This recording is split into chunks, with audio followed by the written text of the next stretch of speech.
Welcome to Metal Wani and Metal Nation Radio. With us today, we have Michael Semesky of RAUNCHY. How are you doing, brother? I'm doing really well, man. Thank you so much for having me. Now, Vices.Virtues.Visions. Yes. It's really amazing, three different terms, three different meanings clubbed together. It's more like a powerful ride for me as a fan when I listen to the album. So, could you please explain why you guys chose this name?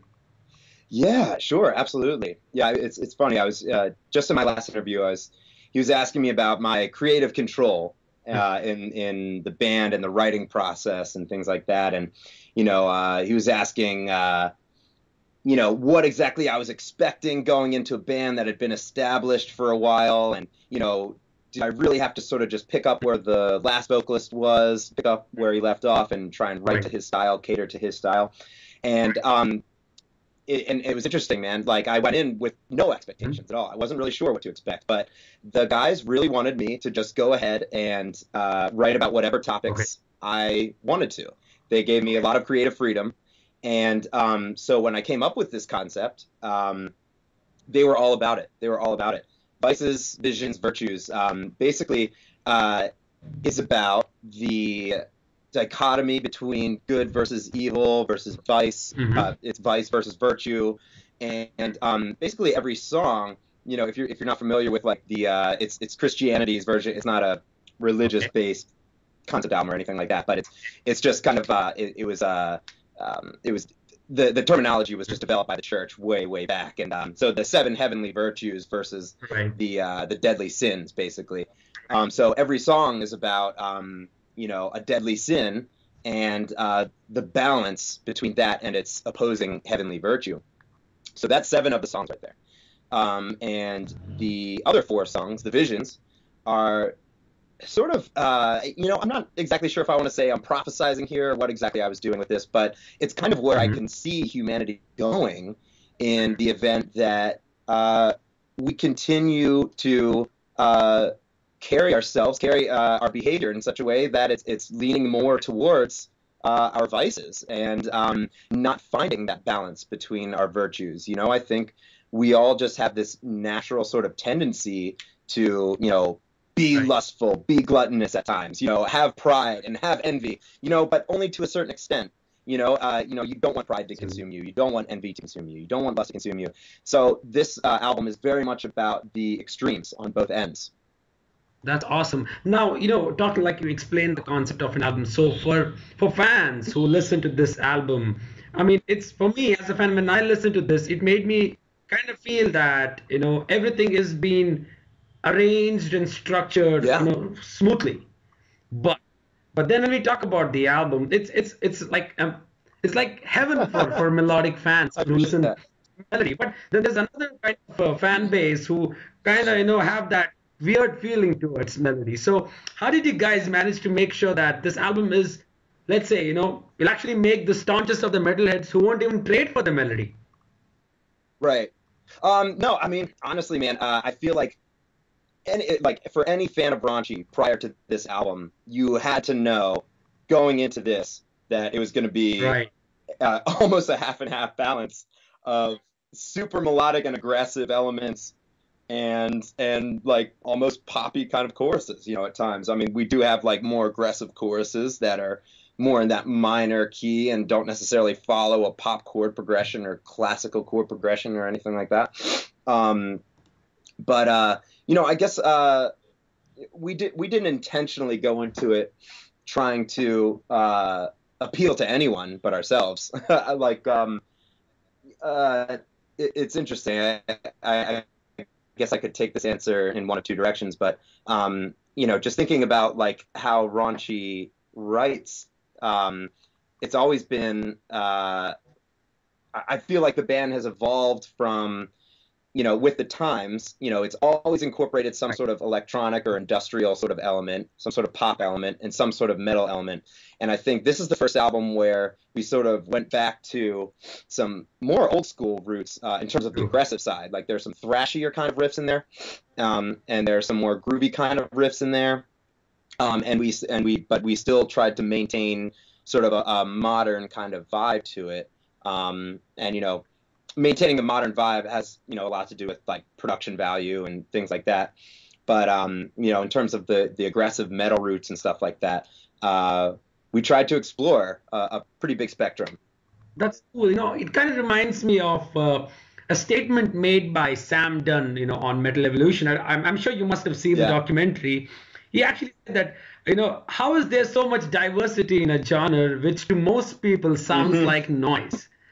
So when I listen to the raunchy new album, I kind of feel that, you know, like let's say true to his words, at one end of the spectrum we have the bands that have that redefining, you know, aggression and the abrasiveness. While on the other side we have more like, you know, the fearlessly transcending the genre like you guys do. So I mean it's so cool to see how the band tries to incorporate all these grooves and melodies and imparts an eclectic twist Yeah, to yeah. it. So please go ahead and write these kind of songs. It's really cool to see how everything blends together. Yeah, I appreciate that, man. I'm really happy that you like it. Our writing process is, with me being in the States, them being in Denmark, it's all about file sharing. And honestly, I'm sure even if I lived over there or if Absolutely. they lived over here, hypothetically, I think it would be the same routine, honestly, the same sort of formula. So basically, everyone, you know, kind of has their own recording studio or recording rig, you know, like just home studio. Um, and Hmm. everyone is able to just sort of write on their own, do sort of like a demo kind of Input. mix and send it to everyone else, get their take, get their feedback, and you know, come back and you know just revisit it if it needs to be revisited. If not, then it just goes on from there to the next step of the process. And it's pretty much the modern way of how a lot of bands are writing these days, you know, versus like jamming it out in like a rehearsal studio or something. Right, right. Now listen to the album. I mean, there's an amazing duet-like synchronization between the distorted guitars, and I have to give credit to Jesper and Lars for doing that. But you know, Kristen, I mean, how does he incorporate those bouncy techno EDM rhythms on the keyboard? That's really amazing. Yeah, yeah. Oh man, he just has a really, really good ear for it. He just has a really good ear for it, and it's so interesting because usually that's not even like the foundation of the song. That always comes like after the fact. You know, like the electronic elements usually come after the fact, and it's just him being able to hear that type of melody over aggressive music and just somehow fits over. He gets it to fit over it. We also had some guest appearances on the electronic parts. There's a Danish band called Dune. Uh, Hmm.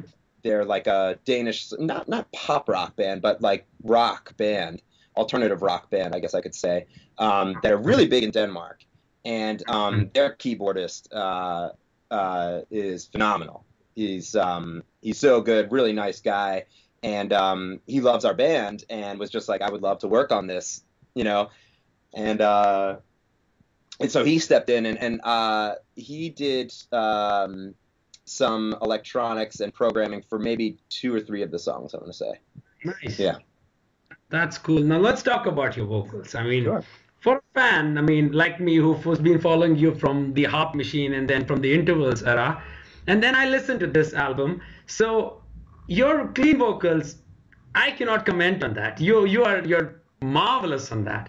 Thank But you. I was surprised to hear that high screams coming in from you. I mean, those effortless shifts from clean to high actually made me feel really good, Oh, good. and you know, I completely giving those multiple spins to the album just to absorb that aggressiveness of your voice. I have to say that. Oh, thank you very much. Yeah, that was a really, really fun album to record, man. Like it was because it was between Copenhagen, where I recorded all the clean vocals, and Baltimore, where I produced the screaming vocals myself. Okay. Um, and it was very interesting recording my clean vocals with Jeppe, the other singer, Hmm. um, because on occasion we would run into this little obstacle where he would pronounce certain vowel sounds a little bit differently than myself.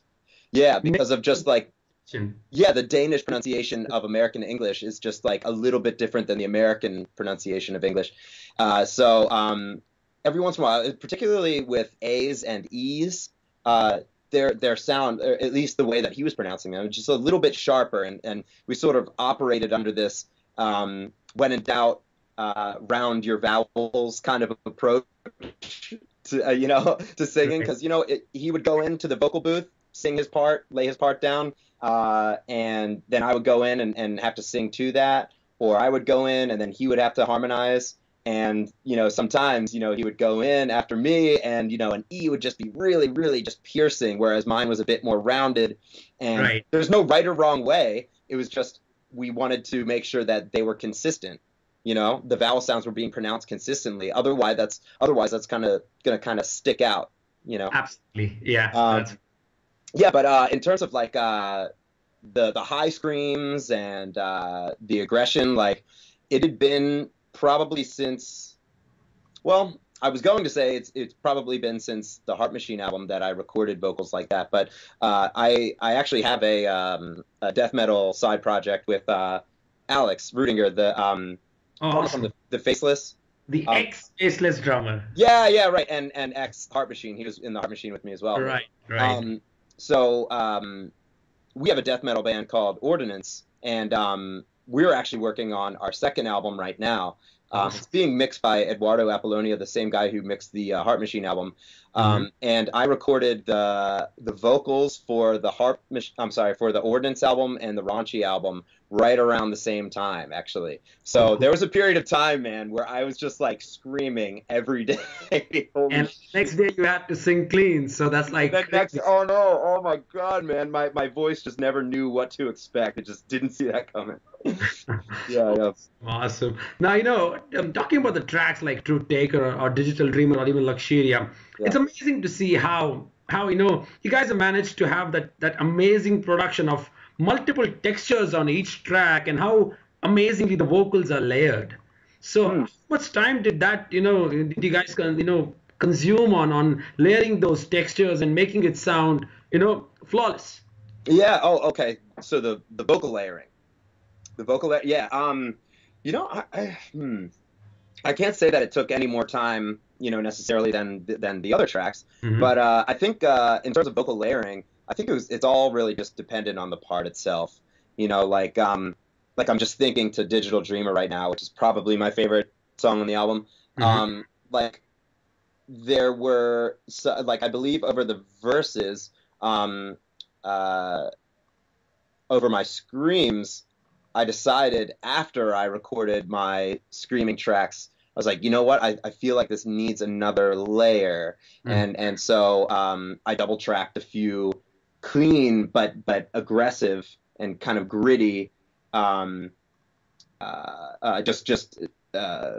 vocal layers to my screams to just sort of like, I don't know, just sort of like really enhance that part and make that part really, really stick out. And so some of the layering was just kind of like an improv, kind of like last minute decision, so awesome. Now when I listened to you from intervals, I was very disheartened as a fan that whatever happened with the band, and then you took a different path. So what exactly happened for you as a fan? Because I know majority of the fans say that the intervals was an instrumental, was like most of them say that it's good as an instrumental band, but there's another chunk where I belong to, where I felt that your vocals actually made their sound even better. So exactly happened. It was really disappointing for me as a fan to see, boom, I see a Facebook status. I was like, holy shit, this shouldn't have happened. Yeah. I don't want to get too much into that. I feel like just both parties just wanted to go two different directions. Okay. Was it a musical direction, musically and, with vocals or without vocals? Like, I think there were just sort of some different visions in mind. Yeah. Well, I'm really glad that you're here in Raunchy now, and then the new material is just out. Is really good. So I really hope to see you guys live. I don't know whether you have any plans of touring for this part of 2015. So any such plans already been figured out? Yeah, I know that we're doing a European tour next month, at the end of next month. I'm not exactly sure what the dates are just yet, but it'll be a headlining run, which I'm really excited about because I love playing long sets with Raunchy because there's 6 albums, man, so there's so much material to cover. And my last tour with them, we did the Headbangers Ball tour a few months back, and it was the first time the first time we ever played any of our new songs live. And because when I first joined, it was before our album was out, so we were still just playing older songs that were Casper's vocals, and I was able to pick up on those quick because I had been a fan for a long time. So performing them was fairly natural. But like playing the new songs live, playing something that came from me originally, it was just so much more natural and so much more organic, and it just felt so good to play those new songs live. So our upcoming tours, I'm just looking forward to them so much because we're going to be playing more and more of the Vices.Virtues.Visions songs. So this European tour, to answer questions, European tour coming up, and then I think, and then I know there's a few festivals booked. The only one I think that's announced is Copenhagen, which is in Copenhagen. It's their metal fest, which I'm so excited for, man, because like there's just so many incredible bands playing that, like Gojira, who I'm a huge fan of, and Rise Against, Asking Alexandria, and just like a bunch of really, really solid bands. Any of the festival dates? We don't have any more that are announced just yet. Okay, cool. So any possibilities of coming to India? Oh my God, I know we want to. We are absolutely open to that. I think it's just a matter of getting the right offer. Right. Yeah. Yeah, that was kind of the same thing. We were looking forward to intervals to headline one of the festivals here, but that didn't happen due to logistics. Yeah. So at least I hope you guys, come here and perform, because wherever you go, of course, the fan base increases and the fans keep listening to the music as well. So it'll be an honor seeing you guys live. Yeah, man. I can't wait to get over there. I hope that it's sooner than later. Awesome. Now, before I conclude the interview, how about you define me in your own style, vices, virtues, and visions in just one sentence? Okay. Woo. Let's see. It's a very complex album concept, so I'll try my best. Vices, Virtues, Visions is a concept album that explores the dichotomy of good versus evil, as well as a vision of the future of humanity in the event that mankind continues to behave in such a way that the balancing act continues to weigh more towards our vices than our virtues. Wow. So that's my one-on sentence. Yeah, that's a very in-depth answer, so I really appreciate that. Thank you very much, Michael, for spending some time today. I had an honor having a chat with you. Let's see, hopefully I can see you guys live in Europe. If not in Europe, at least in India soon. Yes, thank you so much for having me. I appreciate it.